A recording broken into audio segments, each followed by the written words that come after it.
రాష్ట్రాన్ని కాపాడుకుందాం, రాతి యుగానికి పోకుండా స్వర్ణ యుగం వైపు నడవడానికి పిలిపించాను.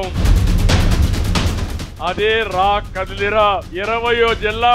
ఎక్కడ పోయినా మీ ఉత్సాహం చూస్తా ఉంటే నా జీవితంలో ఎప్పుడూ చూడని ఉత్సాహాన్ని చూస్తున్నాను. ఒక పక్క మా ఆడబిడ్డలు వీర వనితలుగా రోడ్డు మీదకి వచ్చారు, జెండా భుజాన పట్టుకుని చంద్రన్న మీ అంటే మేమని మా ఆడబిడ్డల ముందుకు వచ్చారు. ఇంకో పక్క నా తమ్ముళ్ళు యువత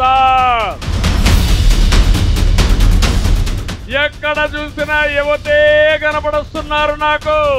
ఇటు యువత ఇటు ఆడబిడ్డలుంటే గెలుపు మనదే. ఎవరు ఈ గెలుపు ఆపలేరని మరొకసారి తెలియజేస్తున్నా. ఎన్నికల వరకు మీరంతా కూడా కష్టపడండి, స్వర్ణ యుగానికి కష్టపడండి. నడిపించే బాధ్యత మాది మాదని మరొకసారి హామీ ఇస్తున్నా. ఎన్నికల్లో మీరు బటన్ నొక్కితే జగన్మోహన్ రెడ్డి మైండ్ బ్లాక్ అయిపోవాలి. దానికి సిద్ధమా అని మిమ్మల్ని అడుగుతున్నా.